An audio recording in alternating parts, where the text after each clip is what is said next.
नमस्कार दोस्तों, मैं लक्ष्मीकांत पंडित आपका स्वागत कर रहा हूँ। जैसे कि आप स्क्रीन पर देख पा रहे हैं, हमारे साथ में वरिष्ठ नागरिक वीडी जोशी जी मौजूद है। और वीडी जोशी जी शासकीय सेवा से सेवानिवृत्त हुए हैं और श्री श्री गुरु ब्राह्मण समाज के चिंतक मनन विचारक में इनकी गिनती होती है। और आज हम सामाजिक परिवेश में इनसे चर्चा करने के लिए पधारे हैं। सर, आपका नमस्कार, आपका नमस्ते करते हैं हम।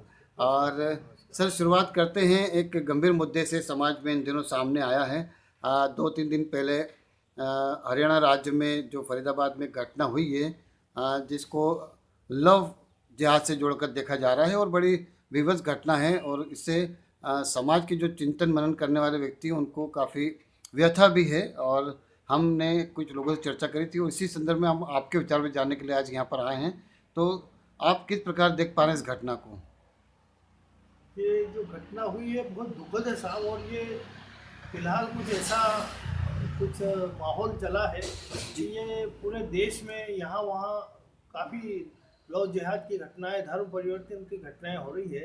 जी। इसके लिए मुझे तो कुछ उपाय इसमें ये है कि भाई, या तो जिस जो जो हिंदू, अधिकतर क्या है, हिंदू समाज की लड़कियों को ही ये मुस्लिम लड़के ये बहका कर या गलत नाम बता करके जी। और यानी पूरी तरह से पहचान छुपा कर उनको, बच्चियों को भावुकता में कम, इतनी कम टीन एज की ऐसी बच्चियां देती है कि जो अपने जीवन का उचित अनुचित निर्णय नहीं ले पाती हैं।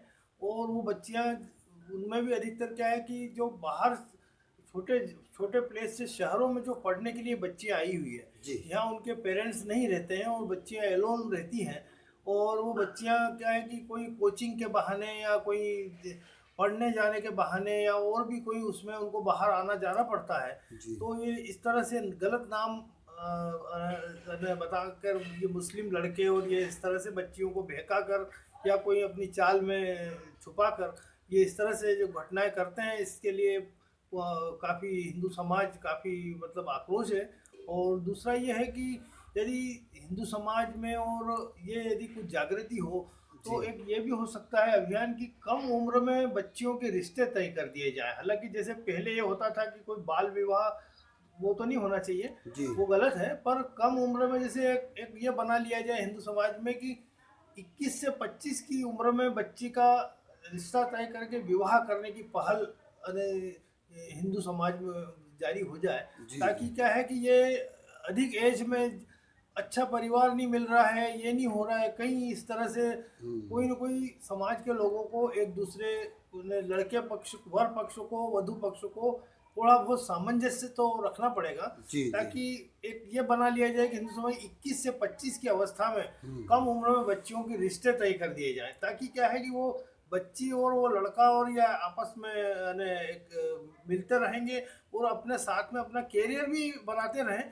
जी। ऐसा कोई ज़रूरी नहीं है कि भाई ये शादी ही कर दी जाए। ताकि क्या है कि वो बच्चे यदि कम उम्र में भी, यदि बच्चों के एक ये बना 21 से 25 की पर्याप्त अवस्था रहती है, जी। और जी। इस अवस्था में हो सकता है कि शादी भी कर दी जाए तो कोई बुरा नहीं है। और यदि उनका कोर्स पूरा नहीं होता है, कैरियर पूरा ने वो अपना नहीं कर पाते हैं, तो एक ये है कि भी उनके रिश्ते तय कर दिए जाए ताकि दोनों को एक दूसरे का अट्रैक्शन रहे। और दोनों पक्ष, जो वर पक्ष और वधु पक्ष, अपने अपने बच्चों का ध्यान रखें ताकि ये घटनाओं से बचाया जा सके। सर, आपने जिस बात का जिक्र करा, अभी कुछ दिनों पहले अखबार में कुछ मसौदा भी आया था कि सरकार इस पे बात कर रही है लड़के लड़कियों की शादी उम्र बढ़ाने की, और शायद उस पर कुछ फैसला हो जाए। हम इस बात को वापस उसी मुद्दे पर लाते हैं। ये जो घटना का आपने हम जिक्र कर रहे हैं, जिस पे आपने अपने विचार व्यक्त करे हैं, क्या लगता है इस पे कानून को और सख्त होना चाहिए? जो वहाँ राज्य सरकार है, भाजपा की सरकार है हरियाणा में, इसके पहले एक हाथरस की घटना भी हुई थी। तो कानून को किस प्रकार से काम करना चाहिए ताकि इस प्रकार की घटनाओं पर रोक लग सके? तो कानून को इतनी यानी इतनी सख्ती होना चाहिए जी। ताकि क्या है कि कानून तो सख्त हो सकता है और कार्रवाई भी कर सकता है। जी। पर अधिकतर क्या है कि ये राजनीति जो है, जी। ये प्रशासन को काम करने में विघ्न डालती है। जी। कई बार क्या है कि सारा तथ्य जुटा लिए हैं, पुलिस अपना एफआईआर दर्ज कर रही है, कार्रवाई एक्शन लेने जा रही है, किसी बड़े नेता, कोई भी पार्टी हो, चाहे बीजेपी हो, कांग्रेस हो या जो भी हो, जी। वो ऐसा कुछ प्रेशर डालेंगे कि प्रशासकीय अधिकारी जो हैं, पुलिस प्रशासन काम नहीं कर पा रहा है। और ये कई मुद्दे इसीलिए ये बढ़ते जा रहे हैं कि राजनीति का दखल जो है इस तरह की कार्रवाई में बहुत ज़्यादा होने से प्रशासकीय IAS IPS अधिकारी काम नहीं कर पा रहे हैं। यदि ये जो, मैं तो बहुत साधारण आदमी हूँ, मेरे मेरे मेरे हिसाब से यदि किसी IPS और IAS व्यक्ति से भी यदि एक बैठ के ये पूछा जाए कि वास्तव में इतना जो अत्याचार और ये जो घटनाएं हो रही है, तो वो भी मेरे मतलब क्या है कि यही बताएंगे कि प्रशासन को राजनीति काम करने में विघ्न डाल रही है, और यही सब इसी वजह से ये घटनाएं ज़्यादा बढ़ रही है। सर, इसी से जुड़े एक सामाजिक सवाल पर हम आते हैं। आपका भी ज़िंदगी का अपना अनुभव रहा है और हम देखते भी हैं, प्यार है, अनुराग है, स्नेह है, ये एक अलग किस्म की भावना होती है। और आजकल की जो पीढ़ी आ रही है, हम देख पा रहे हैं कि उनमें प्यार और अनुराग जो लेता है वो कहाँ से शुरू होता है ये हमें मालूम नहीं, लेकिन वो गोली मारने की हद तक जा रहा है। तो ये क्या लगता है आपको कि हमारे बदले समाज की जो परंपरा रही है, जो हमारा सामाजिक चलन रहा है, कहीं समाज से कहीं गलती हो रही है बच्चों को लालन पालन में?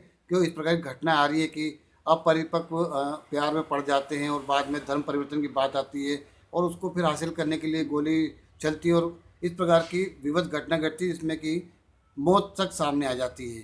तो आपको क्या लगता है, कहीं ना कहीं सामाजिक जो है जो कहते हैं हम, कहीं ना कहीं समाज की असफलता इसमें नज़र आती है? आपको लगता है कहीं?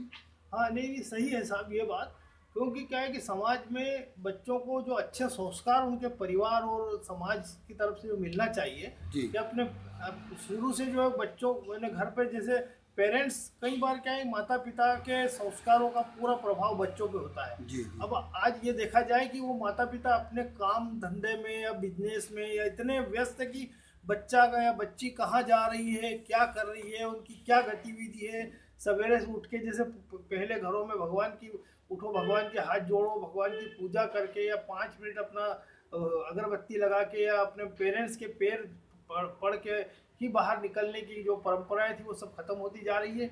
एक दूसरे के प्रति जो एक अपनत्व, प्रेम व अपनापन है वो भी कम होता जा रहा है।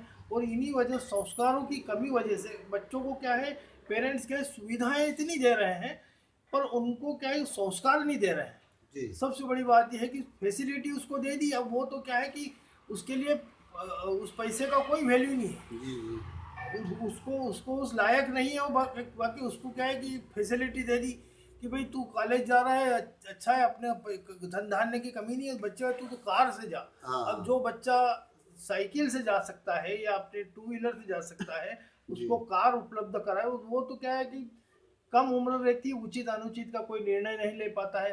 सो उसको ये मना करना चाहिए कि मैं मतलब एक स्टूडेंट हूँ, अभी मैं खुद कमाने लायक हूँगा तब मैं ये सुविधा। बाकी वो क्या है कि पेरेंट्स क्या है व्यस्त है और लाड़ में और बच्चों को अति प्रेम में ये इस तरह से संस्कार न देकर उसको सुविधाएं दे रहे हैं जो कि अनुचित है साहब। सही। तो कहीं ना कहीं हम सामाजिक विफलता भी देख पाते हैं और उसके बाद जब इस प्रकार घटना होती है तो कानून प्रशासन अपना काम करे, उससे पहले राजनीतिक हस्तक्षेप इसको नया रंग देकर भंग में रंग, कहते हैं ना, रंग में भंग डालने का काम कर देते हैं। और इस प्रकार समाज में जो विकृति बढ़ती है और जो विकास की गति है वो अवरुद्ध होती है। खासकर सरकार की मंशा अलग होती है और वो इस प्रकार के कामों में पड़ जाती है तो दिक्कत तो आती है। सर, आपने अपने इस प्रकार के विचार प्रकट करे हैं और हम उम्मीद करें जो हमारे दर्शक आपको देख पा रहे हैं, समाज में जो बुद्धिजीवी आपको देख पा रहे हैं, वो आपकी बातों को प्रोत्साहन भी देंगे और उनको समझेंगे भी। खासकर आपने जो नई पहल की बात करी है और उम्मीद करते हैं कि इस प्रकार की घटनाएं कम हों ताकि देश की जो विकास की दर है वो तो घटे भी नहीं और एक शांति सद्भाव का माहौल हमेशा परस्पर बना रहे। आपने हमसे बात करी, इसके लिए धन्यवाद। नमस्कार।